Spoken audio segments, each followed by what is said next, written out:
Welcome back to the show, and it just gets better and better for Liverpool in the Premier League, with potentially in the next two matches confirming they will become champions again. And for Mo Salah and Virgil van Dijk, exciting times for Liverpool. The extension of their contracts is wonderful for the fans, for the club, and the situation so far, with a few key matches left in the bank for Liverpool in the Premier League, and the potential of them winning the title as quick as they can do it. Is it going to put pressure on the side, or are they going to feel relaxed and enjoy these next couple of matches, including the one at the weekend against West Ham? Why Liverpool need to win as quick as they can? Why? Two more matches? Yeah. Yes. Why? I mean, okay, just relax. They will win anyway.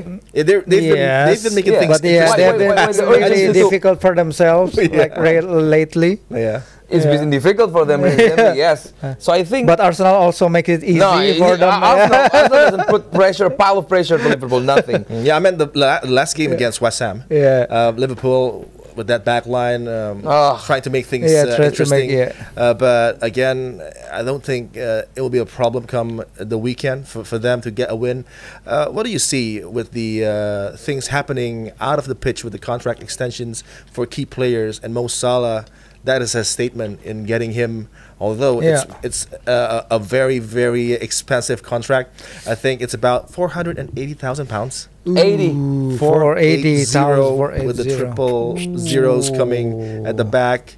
Is it? So with Liverpool's management, we know that money does not come from nowhere. Yeah. They must have found it from somewhere else. They jigging the salary structure, but this is further confirmation that Trent will be out from Liverpool.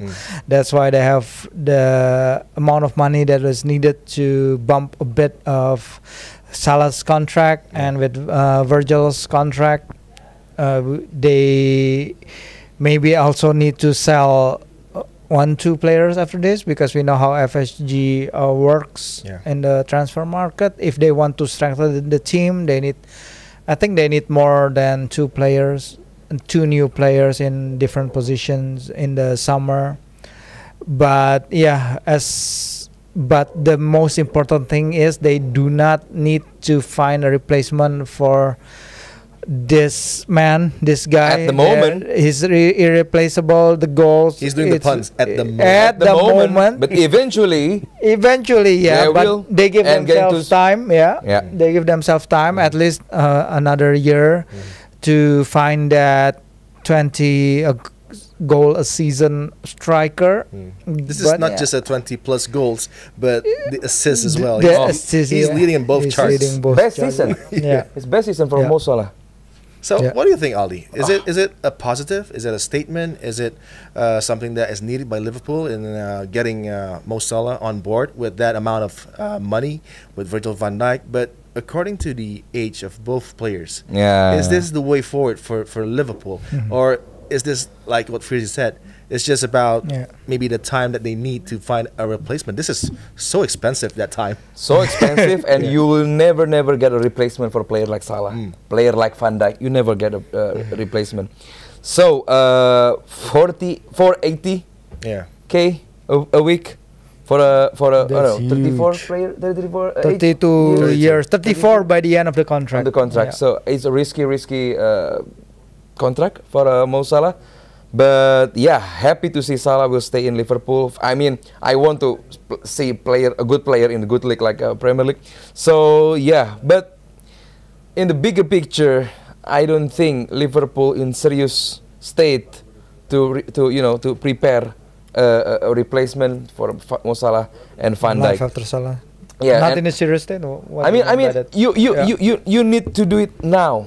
Because Salah came to Liverpool, doesn't, since day one he becomes Salah. We know, no, he struggled at first, but given time, given a good coach like Jurgen Klopp, and somehow he's being a player like we know. Even Van Dijk, coming from Southampton, that doesn't at the first day. So the player need time to adjust with Arne Slot ball. So in a serious note, that I said Liverpool need to, you get Salah for 2 years more, great. Van Dijk 2 years more, great. But After that, you need to player like who? Rodrigo for Real Madrid, who at least par with Mo Salah.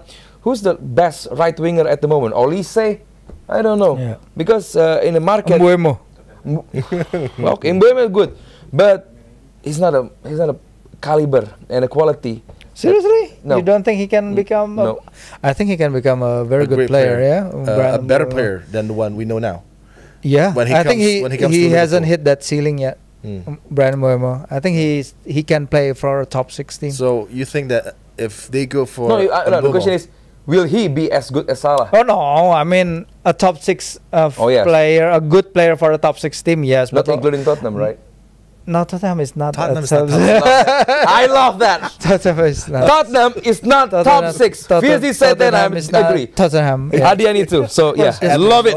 At the moment, yeah. Every moment. At the moment, we're talking about Manchester United, the other teams. Now we're talking about Fulham and Bournemouth being better than Tottenham, than Manchester United. Amen for that. And for Mbeumo to step up, that is interesting, what Frizzy has just told us.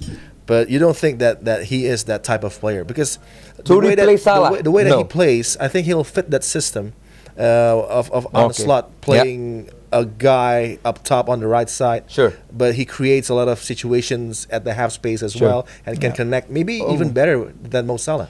What makes Mbeumo good is how he explores spaces. And Michael Frank and Brentford really know how to. Thomas Frank. Michael Frank, a good singer. I mean, again, pop culture. Sorry. With the pop culture. What in Brentford? Okay, they happily to do it. Led back with 5 defenders and 3. I mean, on the transition. Playing on the transition. But not Liverpool. Liverpool want to control the dominate the ball. To dominate the ball. It's different. A player will be stuck up on the final third. So play 1-2 game with the low defensive enemy.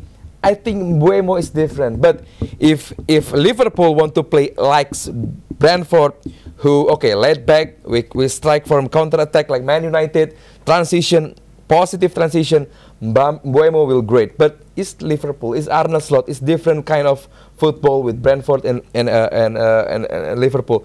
Mbeumo play well, but Salah is he anything very versatile, play spacey, really narrow football, so Salah is irreplaceable for Liverpool, so it's going to be hard for Liverpool play. Like Mane replaceable, Firmino replaceable, but Salah is different. I think they give themselves breathing space. That's important. With Liverpool, they need to manage the budget on the transfer window. I think it's 2 or 3 windows that they failed to get that number 1 target for the midfield area. They want Bellingham at first. They don't get it. They change the target to a person lot cheaper, but still great. And Alexis McAllister. So the next rebuild, we know that this team is on a rebuilding phase with Jurgen Klopp before he abruptly ends his cycle with Liverpool. Slot coming in, not given a lot of leeway in the transfer market. He needs to work with what he has, and he did it very, very well. He's doing it very, very well. Nobody expects Liverpool to challenge for the Premier League title this early, but Slot is doing it efficiently with the players that they have. He improved players that is there. So we don't know the dynamic in the management, in the upper level management, because we know Slot came in as a coach. The person above him, Edwards, he'll be the one who strategized in the transfer window. We don't know how much Slot can have input to the kind of players that he wants. But I think with the additional year or a year and a half before identifying that, because he has to get that replacement ready. I think within the next 18 months, not after Salah's contract expire, but before Salah's contract expire, Liverpool, we need to identify the target and persuade him to come. Two next questions for you both. Is it because this move of extending Mo Salah with that amount of money towards his wages, with Van Dijk as well, key components in not just on the pitch but in the locker as well, leaders. And then I think the ownership knows, Arne Slot also knows that the rebuilding process at Manchester City, I think it will take 2 seasons, maybe 3, to make them again fighting for the title with Liverpool. And then you see Arsenal struggling to find form and trying to chase Liverpool this season as a casing point. I think with the way that Liverpool is doing their business, trying to secure senior players, do they have that attention towards the other teams struggling right now? Very good the point. likes of Manchester United, Tottenham not being in the conversation as well. Newcastle not doing consistently and trying to pressure Liverpool at the top of the table. Do you think that becomes a reason towards this new fresh contract for 2 aging players? And then if you see the league now, if Liverpool wins it quicker than maybe 4 matches, maybe in the 3rd match after the one in the weekend, they can maybe celebrate against Arsenal. Why? So what do you think about the league? What do you think about the competition but in the Premier League with Liverpool winning it so I think with what you said, Man United, Tottenham out of the equation. But look at the table between 3rd place and 7th. The competition is crazy. On that bracket of teams, from Nottingham Forest to I think it's Aston Villa, maybe, and to Fulham until also 8th, until 8th. Also, we see a lot of teams improving a lot with the money that is circulating in the Premier League, and a lot of good managers in the Premier League. With Iraola, I think, with Bournemouth is also a very difficult transfer strategies for him because there's not a lot of budget there. But with Fulham, with Marco Silva, they're doing wonders with rejects from other Premier League teams. I think the competition is still there between the other teams. Nottingham Forest, if they recruited more players if they recruit any players in the January keep transfer, their good players. Yeah, they can keep their players. They rejected 50 million for Elanga from Newcastle at the start of the season. But I think the main reason is with Forest, the way I think they're grinding to the finish. I think they're struggling to get to the finish because they don't really spend in the January transfer window. They need 1 or 2 more players to get that squad depth. But I think a lot of teams on that bracket of team, they're gonna make life harder for Liverpool and Arsenal in the top 2 next season. And for Liverpool, it looks brilliant. The potential of winning the title as soon as they can will be the aim, will be the target. And for Liverpool fans, this is a great season. Maybe you are shocked as well in what Arne Slot is delivering in his debut season as a manager of Liverpool. And the title is almost yours if you can maybe collect maybe a couple of victories, and then it's secured for Liverpool. But next, we're going to talk about the former rival of Liverpool, who is now... What is it? Man City. Man City. Man City. Who is now struggling for any sort of form, and inconsistency is ruining their chances of doing better in the league. We will talk about Manchester United, Ruben Amorim, continuing meltdown in Manchester.